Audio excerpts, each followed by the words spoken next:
ಗೆ ಸ್ವಾಗತ ಅಂತ ಹೇಳ್ತಾ ಪ್ರಥಮ ರೂಪನಾತ್ಮಕ ಪರೀಕ್ಷೆ 2025-26 7ನೇ ತರಗತಿಯಲ್ಲಿ ಸಮಾಜ ವಿಜ್ಞಾನದಲ್ಲಿ 20 ಅಂಕಗಳಿಗೆ ಒಂದು ಪ್ರಶ್ನೆ ಪತ್ರಿಕೆಯನ್ನು ಪೋಸ್ಟ್ ಮಾಡ್ತಾ ಇದ್ದೀನಿ.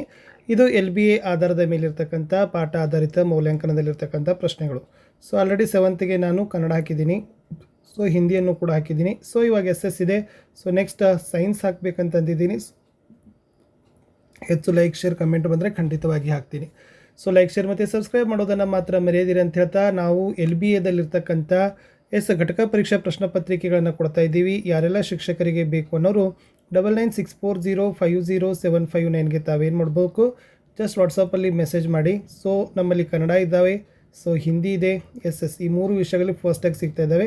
ಅವುಗಳನ್ನು ತಾವುಗಳು ಪರ್ಚೇಸ್ ಮಾಡ್ಬೋದು.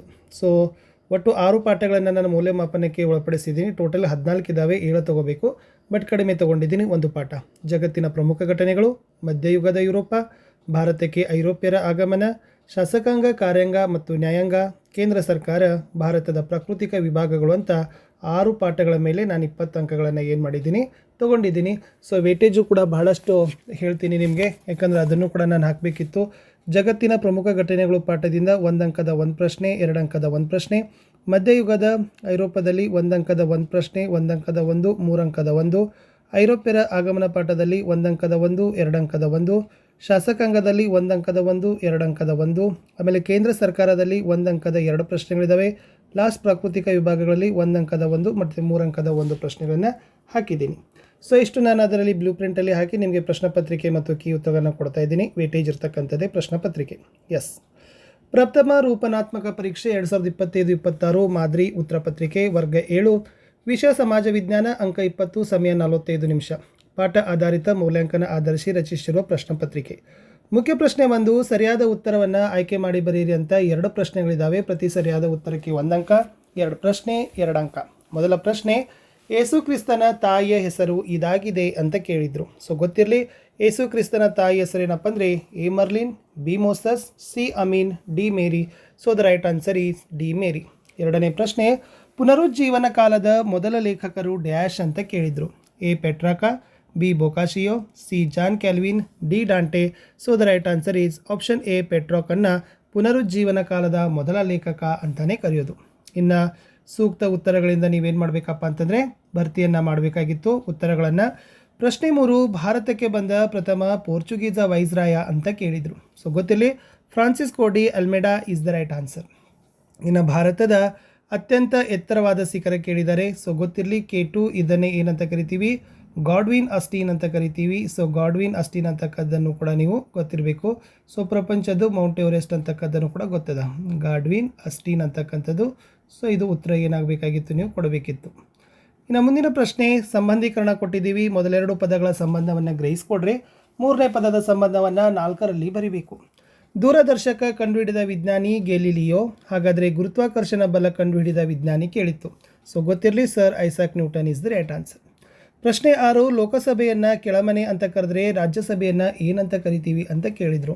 ಅಪ್ಪರ್ ಹೌಸ್ ಮತ್ತು ಲೋವರ್ ಹೌಸ್ ಅಂತ ಕರೀತಾರೆ. ಸೊ ಇದು ಮೇಲ್ಮನೆ ಅಂತಕ್ಕಂಥದ್ದು ರಾಜ್ಯಸಭೆಗೆ ಕರೀತಾರೆ. ಮುಖ್ಯ ಪ್ರಶ್ನೆ 4, ಕೆಳಗಿನ ಪ್ರಶ್ನೆಗಳನ್ನು ಒಂದು ವಾಕ್ಯದಲ್ಲಿ ಉತ್ತರಗಳನ್ನು ಬರೀಬೇಕು. ಒಟ್ಟು ಇಲ್ಲಿ ಕೂಡ 2 ಪ್ರಶ್ನೆಗಳನ್ನು ಇಟ್ಟಿದ್ದೀವಿ. ಪ್ರತಿ ಸರಿಯಾದ ಉತ್ತರಕ್ಕೆ 1 ಅಂಕ. 2 ಪ್ರಶ್ನೆ 2 ಅಂಕ. ಪ್ರಶ್ನೆ 7, ಲೋಕಸಭೆಯ ನಾಯಕರು ಯಾರು ಅಂತ ಕೇಳಿದರು. ಸರಿಯಾದ ಉತ್ತರ ಪ್ರಧಾನಮಂತ್ರಿಯವರೇ ಆಗಿರ್ತಾರೆ. ಇನ್ನು 8ನೇ ಪ್ರಶ್ನೆ, ಪ್ರಧಾನಮಂತ್ರಿಯವರನ್ನು ಯಾರು ನೇಮಕ ಮಾಡ್ತಾರೆ ಅಂತ ಕೇಳಿದರು. ಈ ಲೋಕಸಭೆಯ ಸದಸ್ಯರು ಬಹುಮತವನ್ನು ವ್ಯಕ್ತಪಡಿಸಿರ್ತಕ್ಕಂಥ ವ್ಯಕ್ತಿಯನ್ನು ರಾಷ್ಟ್ರಪತಿಯವರು ನೇಮಕ ಮಾಡ್ತಾರೆ ಅಂತದನ್ನೇ ಬರಿಬೇಕು. ಲೋಕಸಭಾ ಸದಸ್ಯರ ಚುನಾಯಿತ ಪ್ರತಿನಿಧಿಯನ್ನು ರಾಷ್ಟ್ರಪತಿಯವರೇ ನೇಮಕವನ್ನು ಮಾಡೋದು. ಇನ್ನು ಮುಂದಿನ ಪ್ರಶ್ನೆಗಳು 2 ಅಂಕದ 3 ಪ್ರಶ್ನೆಗಳಿದ್ದಾವೆ. ಪ್ರತಿ ಸರಿಯಾದ ಉತ್ತರಕ್ಕೆ 2 ಅಂಕ. 3 ಪ್ರಶ್ನೆ ಇಟ್ಟಿದ್ದೀವಿ, ಒಟ್ಟಾರೆ 6 ಅಂಕ. ಪ್ರಶ್ನೆ 9, ಇಸ್ಲಾಮಿನ ಬೋಧನೆಗಳು ಯಾವುವು ಅಂತ ಕೇಳಿತ್ತು. ಗೊತ್ತಿರಲಿ, ದೇವನೊಬ್ಬನೇ, ಏಕದೇವತಾರಾಧನೆ ಇಸ್ಲಾಮಿನ ಮೂಲಭೂತ ಹಕ್ಕು. ಓಕೆನಾ. ಇನ್ನು ಪ್ರವಾದಿ ಮಹಮ್ಮದ್ ದೇವರ ಪ್ರವಾದಿ ಅಥವಾ ಸಂದೇಶವಾಹಕ. ದೇವನು ನಿರಾಕಾರ ಸ್ವರೂಪಿ ಎಂಬುದು ಇಸ್ಲಾಮಿನ ವಿಶ್ವಾಸ. ಪ್ರತಿಯೊಬ್ಬ ಮುಸಲ್ಮಾನರು ದೇವರ ಸೇವಕನಾಗಬೇಕು, ಪ್ರಾಮಾಣಿಕನಾಗಿರಬೇಕು ಅನ್ನೋದನ್ನು 3 ತತ್ವಗಳು ಏನಾಗ್ತವಪ್ಪ ಅಂದ್ರೆ ಇಸ್ಲಾಮಿನ ಬೋಧನೆಗಳಲ್ಲಿ ಬರ್ತಾವೆ. ಪ್ರಶ್ನೆ 10, ಡೂಪ್ಲೆಯ ಸಾಧನೆಗಳನ್ನು ಬರೀರಿ ಅಂತ ಕೇಳಿತ್ತು. ಸೊ ಫಸ್ಟ್ ಬರೀಬೇಕು, ಡೂಪ್ಲೆ ಒಬ್ಬ ಫ್ರೆಂಚರ ಅತ್ಯಂತ ಚಾಣಾಕ್ಷಕ ಗವರ್ನರ್ ಅಂತಾನೆ ಹೆಸರುವಾಸಿ ಆಗಿದ್ದ. ಈತ ಹೈದರಾಬಾದ್ ಮತ್ತು ಕರ್ನಾಟಕ ರಾಜ್ಯಗಳಲ್ಲಿ ಫ್ರೆಂಚರ ಪ್ರಭಾವವನ್ನು ಹೆಚ್ಚಿಸಿದ ಅನ್ನೋದನ್ನು ಬರೆದ್ರೆ ಸಾಕು. ಮುಂದಿನ ಪ್ರಶ್ನೆ 11, ಶಾಸಕಾಂಗವು ರಾಷ್ಟ್ರ ಜೀವನದ ಕನ್ನಡಿ ಹೇಗೆ ಅಂತ ಕೇಳಿತ್ತು.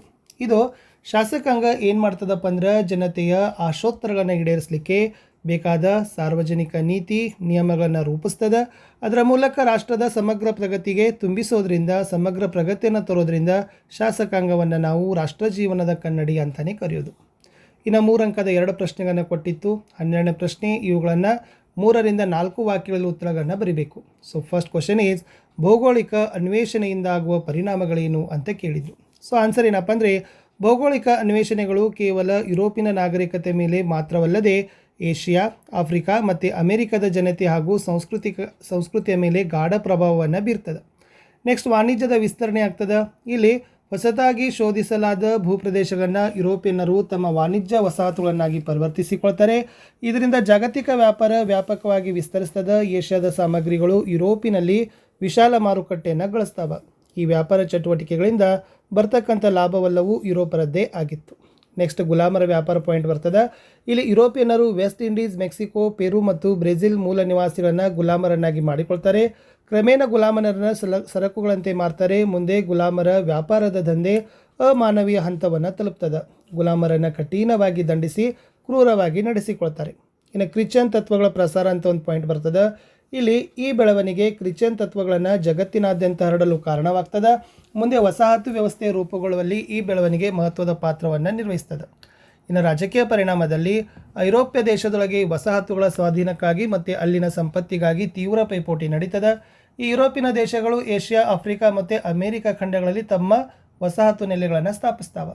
ಇನ್ನು ಲಾಸ್ಟ್ ಒಂದು ಕ್ವಶನ್ ಕೇಳಿತು, ಕರಾವಳಿ ಮೈದಾನದ ಕುರಿತು ಟಿಪ್ಪಣಿ ಬರೀರಿ ಅಂತ ಇತ್ತು. ಇಲ್ಲಿ ಪರ್ಯಾಯ ಪ್ರಸ್ಥಭೂಮಿಯ 2 ಬದಿಗಳು ಕರಾವಳಿ ಮೈದಾನಗಳಿಂದ ಆವರಿಸದ, ಒಂದು ಪಶ್ಚಿಮ ಕರಾವಳಿ, ಇನ್ನೊಂದು ಪೂರ್ವ ತೀರದ ಮೈದಾನ ಮತ್ತು ಪಶ್ಚಿಮ ತೀರದ ಮೈದಾನ. ಇವುಗಳ ಬಗ್ಗೆ ನೀವೇನು ಮಾಡಬೇಕಾಗಿತ್ತು, ಬರೀಬೇಕಿತ್ತು. ಇದು ಒಂದು ಪ್ರವಾಸಿಗರ ಆಕರ್ಷಣೆ ಆಗಿರ್ಬೋದು, ಓಕೆನಾ. ಆಮೇಲೆ ಅಲ್ಲಿರ್ತಕ್ಕಂಥ ವಿಶೇಷವಾಗಿರ್ತಕ್ಕಂಥ ನೈಸರ್ಗಿಕವಾಗಿರ್ತಕ್ಕಂಥ ಸಂಪನ್ಮೂಲಗಳಾಗಿರ್ಬೋದು, ಸಸ್ಯವರ್ಗ, ಪ್ರಾಣಿ ವರ್ಗ, ಓಕೆ, ಜನಜೀವನ, ಹವಾಮಾನ, ವಾಯುಗುಣ, ಅದಕ್ಕೆ ಬೇಕಾಗಿರ್ತಕ್ಕಂಥ ಕೀ ಪಾಯಿಂಟ್ಗಳನ್ನು ಬರಿತಾ ಹೋಗಿ ಖಂಡಿತವಾಗಿ 4 ಅಂಕ ಕೊಡ್ತಾರೆ. ಇಷ್ಟು ನನಗೆ ಒಂದು ಸೂಟೇಬಲ್ ಆಗಿರ್ತಕ್ಕಂಥ ಸೂಕ್ತವಾಗಿರ್ತಕ್ಕಂಥ ಪ್ರಶ್ನೆಗಳ ಮೇಲೆ ಪ್ರಶ್ನೆ ಪತ್ರಿಕೆಯನ್ನು ತೆಗೆದಿದ್ದೀನಿ. ವಿಡಿಯೋನ ಲೈಕ್, ಶೇರ್ ಮತ್ತು ಸಬ್ಸ್ಕ್ರೈಬ್ ಮಾಡೋದನ್ನು ಮಾತ್ರ ಮರೆಯದಿರಿ ಅಂತ ಹೇಳ್ತಾ, LBA ಘಟಕ ಪರೀಕ್ಷಾ ಪ್ರಶ್ನೆ ಪತ್ರಿಕೆಗಳಿಗೂ ಯಾರಿಗೆಲ್ಲ ಬೇಕು ಅನ್ನೋರು 9964